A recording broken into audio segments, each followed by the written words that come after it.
जय भीम दोस्तों। सबसे पहले आप सभी को गुरु रविदास जयंती की हार्दिक शुभकामनाएं।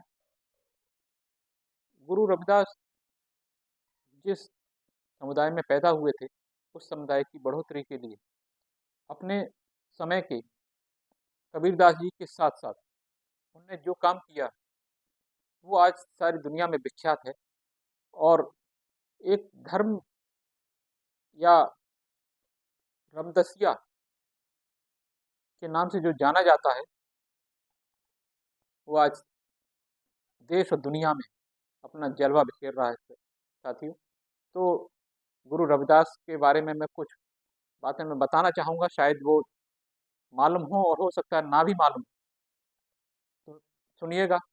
रविदास जी की विचारधारा का मूल स्रोत श्रमण परंपरा से है और यह वही श्रम की परंपरा है जिसका आरंभ बुद्ध से होता है। रविदास की मुख्य चिंता दलितों के बीच बौद्ध परंपरा के आधार पर समता व समानता का बोध कराते हुए मुक्ति मार्ग प्रशस्त करना था। रविदास बौद्ध मत को आधार बनाकर ब्राह्मण वर्चस्व को चुनौती देते थे। वे अन्य संतों की तरह प्रच्छन्न बौद्ध उपदेशकों की परंपरा में ही आते हैं, जो सुदूर गांवों में जाकर दलितों को उपदेश देते थे और सामाजिक मुक्ति का बौद्धिक विकल्प भी देते थे। जाहिर सी बात है, रविदास का परिवार भी पीढ़ियों से इसी परंपरा में दीक्षित था। आचार्य रजनीश के शब्दों में मुख्यतः रविदास बौद्ध थे और जिन्हें मजबूरी में दलित बनना पड़ा। उन्होंने लिखा है कि रविदास चमार हैं, जैसे किसी गहन अंत स्थल में बुद्ध अभी भी गूंज रहे हैं वही आग, लेकिन रविदास ने उस आग को आग नहीं बनने दिया, उस आग को रोशनी बना डाला। आग जला भी सकता है और आग प्रकाश भी दे सकती है। बुद्ध के वचन अंगारों जैसे हैं, बड़ा साहस चाहिए उन्हें पचाने के लिए। अंगारे पचाना है तो साहस तो चाहिए ही। रविदास के वचन फूलों जैसे हैं, पचा जाओगे तब पता चलेगा आग लगा गए। वे आग के फूल हैं, आग के फूल। आचार्य रजनीश ने कहा है, दलित संत बुद्ध की तरह ही जातीय रक्त पर प्रहार करके वैदिक मान्यताओं को प्रश्नांकित करते हैं। इस संदर्भ में कंवल भारती लिखते हैं कि संत काव्य का वास्तविक आधार बौद्ध धर्म है। बौद्ध धर्म के पतन के बाद जो बुद्ध वचन परंपरा से जनजीवन में संचित थे, संत काव्य में उन्हीं की अभिव्यंजना हुई है। उन्हीं का संत काव्य में उन्हीं की डिटेल दिया गया है। इसका सबसे प्रबल प्रमाण यह है कि संतों का साहित्य जीवन की स्वीकृति का साहित्य है। उसमें निहित जन का आक्रोश और आवेश, सुखी समाज की आकांक्षा और शोषक श्रेणी के प्रपंचों पर आघात है। और सबसे बढ़कर समता, स्वतंत्रता और बंधुत्व की जो स्पष्ट अभिव्यक्ति है का बेगमपुरा केवल कल्पना, फैंटेसी या परमानंद की अवस्था से नहीं उपजा है।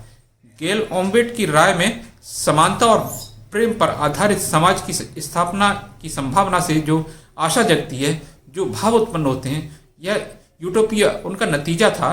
बेगमपुरा की परिकल्पना गुरु रविदास के समय की आर्थिक, सामाजिक और राजनीतिक स्थितियों की गहरी समझ पर आधारित थी। गेल का ख्याल है कि यूटोपिया कल्पना से अधिक तार्किक तर्क पर आधारित था। गुरु रविदास जिस युग में रहते थे उसमें निम्न जातियों को उच्च जातियों और विदेशी शासकों दोनों के अत्याचारों और दमन को झेलना पड़ता था।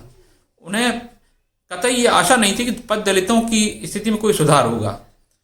अपनी एक प्रसिद्ध कविता में वो कहते हैं, दारिद देख सब कोई हंसे, ऐसी दशा हमारी, अस्त दशा सीधी कर तलई सब कृपा तुम्हारी।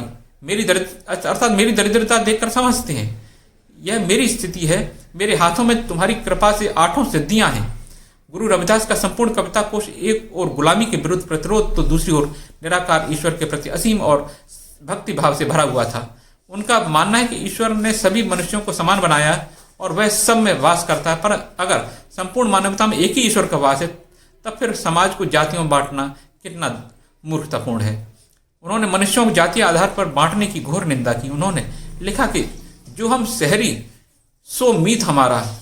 इसी संदर्भ में ध्यान और भक्ति पर आधारित यूटोपियन दलित राज या बेगमपुरा, जिसका वर्णन उनकी एक कविता में किया गया है, पंजाब में उभर रहे दलित एजेंडा का आदर्श है। तो ये था संत रविदास के जो परिकल्पना थी बेगमपुरा के, उसके बारे में, और उनके बौद्ध परंपरा और जो श्रमण परंपरा थी उसके निर्वहन के बारे में कुछ विशेष बातें और आपको अच्छी लगी हो तो निश्चित तौर पर कमेंट्स में बताइएगा और आगे भी इसको शेयर कीजिएगा। धन्यवाद।